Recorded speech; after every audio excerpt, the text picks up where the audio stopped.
ಮೇಕೆದಾಟೆಲ್ಲ board Kaveri ಬೋರ್ಡ್ನ ಇವತ್ತು ಮಾಡ್ದು, ಮೊನ್ನೆ ರೀಜಿಯನ್ ಮಾಡ್ದು, ಇವತ್ತು ಕಾವೇರಿ ಬೋರ್ಡ್ ಮಾಡಿದ್ದೀವಿ.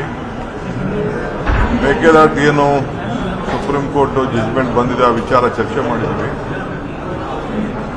ಹಿಂದೆ DPR ಮಾಡಿದ್ದು ತಿರ್ಗಾ ವಾಪಸ್ಸು ರೀಸಬ್ಮಿಟ್ ಮಾಡಬೇಕು. ಅದಕ್ಕೆ ಹೊಸದಾಗಿ ತಿರ್ಗಾ ಏನು ಮುಂದುವರಿಸಬೇಕು, ಯಾಕೆಂದ್ರೆ ಅವರೆಲ್ಲ ರಿಜೆಕ್ಟ್ ಮಾಡಿ ಕಳಿಸಿದ್ರು. ವಾಪಸ್ಸು ಅದಕ್ಕೆ ಚಾಲನೆ ಕೊಡಬೇಕಾಗಿದೆ. ನಾವು ಸೆಂಟ್ರಲ್ ಗೌರ್ಮೆಂಟ್ಗೆ ಎಲ್ಲ ತಿರ್ಗಾ ವಾಪಸ್ಸೆಲ್ಲ ಅಪ್ಲಿಕೇಶನ್ ಹಾಕಬೇಕಾಗಿದೆ. ಫಾರೆಸ್ಟ್ಗೆಲ್ಲ ಏರಿಯಾ ಎಷ್ಟು ಮುಳುಗಡೆ ಆಗ್ತದೆ ಏನು ಅಂತ ಅದೆಲ್ಲ ಡೀಟೇಲ್ ಮಾಡಬೇಕಾಗಿದೆ. ಅದಕ್ಕೆ ಒಂದು ಪ್ರತ್ಯೇಕವಾದಂಥ ಕಚೇರಿ ಈಗಾಗಲೇ 6 ಬೆಲೆಯಲ್ಲಿ ಒಂದು ಸ್ಮಾಲ್ ಆಫೀಸ್ ಆಗಿದೆ.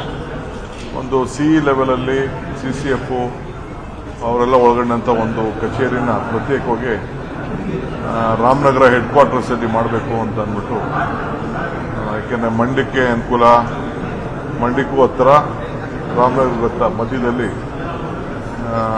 ಹೆಡ್ ಕ್ವಾರ್ಟರ್ಸ್ನಲ್ಲೇ ಮಾಡಬೇಕು ಅಂತೇಳಿ ರಾಮನಗರದಲ್ಲಿ ಮಾಡೋದು ಅನ್ನೋದು ಒಂದು ತೀರ್ಮಾನ ಮಾಡಿದ್ದೀವಿ. ಅದಕ್ಕೆ ಏನೇನು ಸಿಬ್ಬಂದಿ ಬೇಕೋ ಅದನ್ನೆಲ್ಲ ಈಗಿಂದಲೇ ಅದಕ್ಕೆಲ್ಲ ತಯಾರು ಮಾಡ್ಕೊಳ್ಳೋಕ್ಕೆ ತೀರ್ಮಾನ ತೆಗೆದುಕೊಂಡಿದ್ದೀವಿ. DPR ಈಗ ಹೊಸದಾಗಿ ಅದನ್ನ ಅವ್ರ ಹಿಂದೆ ರಿಜೆಕ್ಟ್ ಮಾಡಿದ್ರಲ್ಲ, ಅದಕ್ಕೆ ಈಗ ಲೇಟೆಸ್ಟ್ ಏನಿದೆ ಅದನ್ನ ಮಾಡಬೇಕಾಗ್ತದೆ. ನಾವು ಎಲ್ಲಿ ಕಾನೂನಲ್ಲಿ ಎಲ್ಲಿ ಮಂಡಿಸಬೇಕೋ ಅವ್ರ ಮುಂದೆ ಮಂಡಿಸಲೇಬೇಕಾಗ್ತದೆ. ಈಗ ಅವ್ರು ವಾಪಸ್ ಕೊಟ್ಟಿದ್ರು, ಸೊ ಈಗ ಅವ್ರು ಡೈರೆಕ್ಷನ್ಸ್ ಕೊಟ್ಟಿದ್ದಾರೆ, ನಾವು ಇದಕ್ಕೆ ಅಥಾರಿಟಿ ಅಲ್ಲ ಅಂತ ಅವ್ರು ತಿಳಿಸಿದ್ದಾರೆ.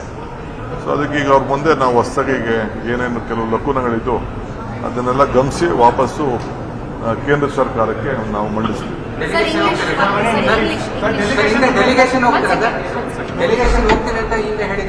ಈಗ ಬೇಡ, ಅದೆಲ್ಲ ಫಸ್ಟ್ ಇದೆಲ್ಲ ಆಗಿದೆ, ಅದೆಲ್ಲ ಆಮೇಲೆ ಮಾತಾಡ್ತೀನಿ. ನಾವು we have just reviewed the court's decision, so we have to take it forward.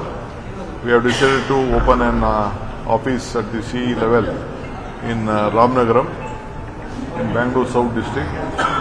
So we'll take it forward. It was since pending last 4-5 years. Now we have to take it forward. So we will prepare a new plan of action on this and we will submit to the CWC. So when you be visiting Delhi? No, still I have not planned to visit Delhi. I don't have any program as of now.